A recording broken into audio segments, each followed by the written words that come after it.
My son doesn't want to try hard at anything and is holding us emotionally hostage, because if we don't take care of him, he said he's going to end up homeless and is fine with that. Posted by you/communication own 884. My son is 23 years old, recently graduated with a mechanical engineering honors degree, and has no college debt. He doesn't want to do anything. He has a job at a bike shop 2 days a week and doesn't work more than that. He just wants to go to the gym and sit on his computer and phone. He has 2 younger siblings who have drive and direction, but he says nothing motivates him. For years, I thought he was depressed. He has been on antidepressants in the past and has had therapy. His most recent stint with a therapist ended after 20+ sessions, and he told me they couldn't figure out why he is the way he is. Out of desperation, I spoke to the therapist, who told me he didn't think my son was depressed, but that things are hard for young men now and he needs time. He has been tested for ADHD and is on medication for it, when he can be bothered to collect the prescription. He doesn't believe he has ADHD, by the way. He has burned bridges with friends and is burning bridges with us. He makes his own meals and takes them to his room to eat, despite being told he has to be part of the family if he's living here.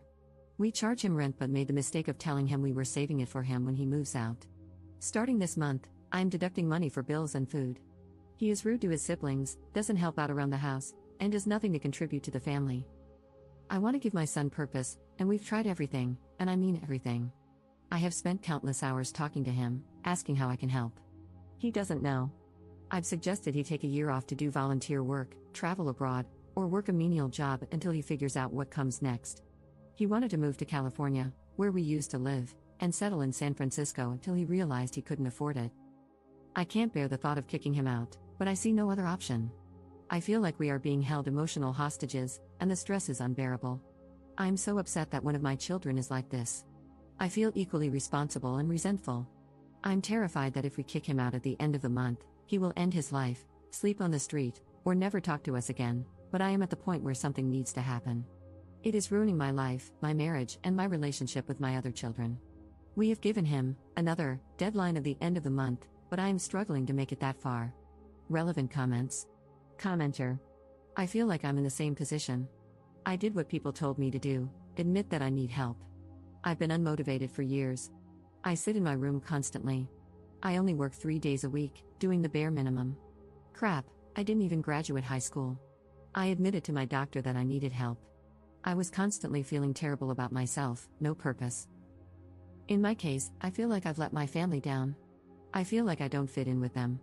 They tried talking to me about it, but overall, it just felt like they were victimizing me, asking dumb questions like, "Why are you depressed?" I don't know. Part of it is purpose. Nobody needs me. If I disappeared today, sure, people might be sad, but nobody needs me. This might not be what your son's going through, but I thought it might help to get a perspective from someone in a similar situation. To be honest, though, he's doing way better than me. I'm 23 as well, living at home. Ops response. Hi there, and thank you so much for responding, it's really helpful. You sound very much like my son. I have no idea how to motivate him, and we're down to the wire. Perhaps having to put a roof over his head will be the motivation he needs, although when we talk to him about that, he says he doesn't care and that he'll be homeless. It's hard to know if he's serious or just being immature. He has never made any real decisions his whole life, and for one reason or another, we made some for him. We shouldn't have, we should have let him fail earlier on, but his dad couldn't do it. Now, my son doesn't know how to make decisions and has spent so long alone in his bedroom that he doesn't really know how to operate in the real world. This is why I'm worried about kicking him out, but if we leave things the way they are, he could still be living at home at age 30 or 40, and he isn't nice to live with, so it's not something I'm prepared to do. Update 5 months later. Op commenting on another thread posted in r/UK that was titled, How to Get My Child Moving in Life. Parent of a child in a similar situation until I took action. My husband took the same stance as you, that nothing much could be done. We disagreed to the point of real marital stress. I had an epiphany and waited until he left for a business trip, then tackled the problem. My house, my rules. I removed my son's computer, phone, and all other devices and stored them off-site. My 23-year-old threw a fit and stayed in bed for 3 days, not moving. I checked on him to make sure he was alive, took him coffee and food, and talked calmly. After day 3, he got out of bed, sulked, then went back to bed again. This time, I did nothing, no food, no water, no conversation. He stayed in bed in a dark room and wallowed. Of course, I was worried and checked for movement, but nothing more.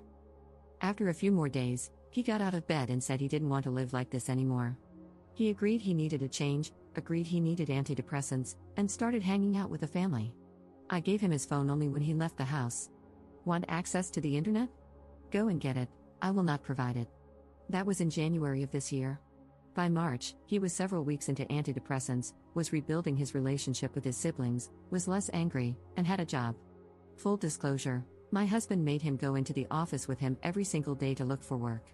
My son did the bare minimum, but eventually, my husband found a job that looked interesting. He applied and got it. It's just a job, not a career path, but it has changed our world. My son now works full-time and has kept his old weekend job. He now works about 10 days in a row, then takes a day off, by choice. With his first paycheck, he bought some new clothes, the first in several years, and some accessories for his bike. He's also made friends at his new job and goes biking with the guys after work. He's found his passion for biking again. I cannot stress enough the utter relief we feel. I can now sleep at night and no longer worry about him. Sure, he needs to figure out a longer-term plan, but for now, we can sit back and watch him rediscover the world, and realize it's actually quite a nice place. You can do more. You can give her purpose. Stop facilitating her lifestyle. Take away her internet access. It could be the motivation she needs. Good luck, I know it's hard. Second update 6 months later. Up here again. I want to provide an update for any parents in the same boat who stumble upon this thread. It's been a year since my original post, and our lives have changed unrecognizably for the better. After my son started work, his confidence grew, and his self-esteem improved. He had purpose. Over the last year, we kept revisiting the move, and sometimes things got heated, but we stuck to our guns until we gave him a hard deadline. The deadline came, and we made him leave the house. It was so hard, we didn't sleep for 2 days, and my husband caved and asked him to come back. The shock of us making him move into a hotel had the desired effect. It took several more months and lots of reminders, but he eventually found a place on his own and moved out last month. He is now living independently, just a few minutes from his work, and is loving it. He enjoys earning money and paying his own way. He has experience buying a washing machine, learned how to plumb it in, and understands that sometimes you have to take a day off work to accept deliveries. He is learning that no one is going to unpack the boxes but himself, and that if he wants food, he has to go and buy it, even if he's tired. We offer our help and have, of course, helped a lot, but we haven't picked up any pieces. This is all on him. And best of all, our relationship is getting back on track. He comes over every Sunday for dinner, hangs out, and catches us up with his news. He is feeling so good about himself and loves standing on his own 2 feet. Relevant comments. Commenter. It turns out that many people are weirdly happier and feel more purposeful when working, even at a crappy job, compared to having no job at all. I spend most of my work shift dreaming about playing video games, and I resent having to waste the best part of my life slaving away at my desk. But when I'm unemployed and just screwing around, those video games really don't keep me entertained. They become just something to do to pass the monotony of doing nothing important. However, I treasure my time playing after work when my wife and I are side by side, enjoying it together. Commenter 2. I think this sort of hopeless, unliving existence is on the rise, at least in the US and other Western countries. Lots of young people just don't have lives to start with. Our economy is screwed, there's no reason to believe hard work will ever pay off in the way we were promised, and pure distraction is pushed at us from every screen, and there are a lot of screens around. It's also definitely a privileged affliction. People who don't have parents to subsidize their non-existence obviously have to work enough to pay for their essentials, even if they're still depressed or purposeless. I think it also stems from the disparity between how middle-class kids expected adulthood to look and what living in our society is actually like. If you expected to get your degree, immediately land a solid job, and begin pursuing a spouse and family, hitting the real world today must feel like crashing into a brick wall at full speed. I have family and friends stuck in this same sort of hole, and it's terrifying to see someone you love trapped in what seems to be a type of suicidality. They don't feel like there's any point in living, but they're not miserable enough to actually take action to harm themselves, so they live in a constant, feckless fog, trying to distract themselves from the pain.